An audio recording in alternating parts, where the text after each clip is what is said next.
Everything you know about feeding soil is about to be shattered. While most farms spend up to $100 an acre on chemical fertilizers, one outlawed method claims soil can nourish itself forever. It has been fined, disregarded, and nearly erased. Why did authorities try to bury a system proven to outlast any bag of fertilizer? The forbidden truth starts now. Across the world, farmers and gardeners pour money into chemical fertilizers, often spending between $50 and $100 for every acre every single year. But the cost isn't just financial. With each heavy rain, nutrients from these fertilizers wash off fields and lawns, flowing into rivers and lakes. This runoff triggers algal blooms that choke waterways and kill fish, while drinking water supplies grow more contaminated. Despite the promise of bigger harvests, the cycle never ends, and soil grows weaker, needing more fertilizer just to stay productive. For small growers, the bills pile up, but the land itself pays an even higher price.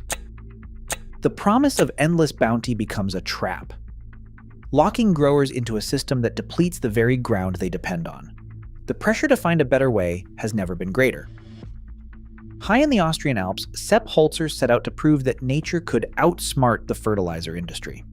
On his family's Kremeterhof farm, Holzer broke every rule in the agricultural playbook. Instead of replanting endless rows of spruce as the forestry laws demanded, he carved terraces into steep mountain slopes, burying logs and brush beneath the earth. Decades before permaculture had a name, Holzer watched as these beds turned barren hillsides into self-sustaining food forests. Regulators called it devastation. They fined him, threatened to seize his land, and dragged him through the courts for refusing to follow the script. Holzer refused to back down. His terraces, layered with rotting wood and organic debris, kept producing year after year without a single bag of synthetic fertilizer.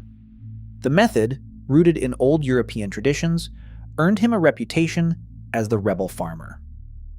Today, those forbidden mounds still feed his land, thriving in conditions where conventional crops fail.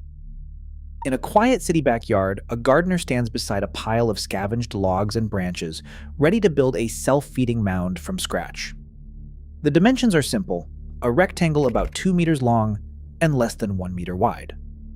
There is no need for expensive supplies, just old wood, fallen sticks, and a few bags of autumn leaves collected from the street. First, the largest logs are laid directly on the ground to form the base. Smaller branches and twigs fill the gaps, creating air pockets for water and roots. Next comes a thick layer of leaves, grass clippings, or kitchen scraps, anything rich in nitrogen to balance the carbon in the wood. A few shovelfuls of soil cap the mound, sealing in moisture and letting microbes get to work. The entire build takes just one afternoon. No power tools, no store-bought amendments, only local waste and a bit of sweat. By evening, the mound stands ready, already holding water and nutrients for the season ahead. Buried deep inside the mound, the logs and branches act as a hidden reservoir.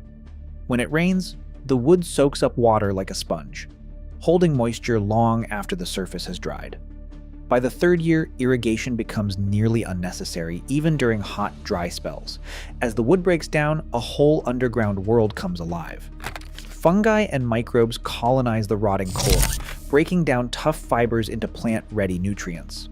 This slow-motion nutrient cycle releases nitrogen, phosphorus, and potassium over 3 to 8 years, feeding crops season after season. The process does not just enrich the soil, it generates heat. Microbial decomposition warms the mound from within, nudging the growing season forward by 2 to 4 weeks and shielding roots from late frosts. Every part of the structure works together. Water is stored and released on demand, nutrients are delivered steadily, and soil temperatures stay mild even as the weather shifts. The result is a garden bed that manages its own fertility, moisture, and climate, no fertilizer required. A soil scientist stands over 2 trays, one filled with earth from a conventional vegetable bed, the other from the heart of a hugelkultur mound. The lab numbers are clear. Organic matter in the mound core measures nearly double, and nitrate nitrogen levels run significantly higher than those found in the standard plot. Years after construction, the scientist explains, the buried wood still feeds a thriving population of microbes and fungi. These organisms unlock nutrients as they break down the core, creating a slow, steady release that outpaces the quick spike and decline seen with synthetic fertilizers. The evidence points to a living system that maintains its own fertility, season after season, without outside input. A community garden coordinator points to beds built 3 years ago.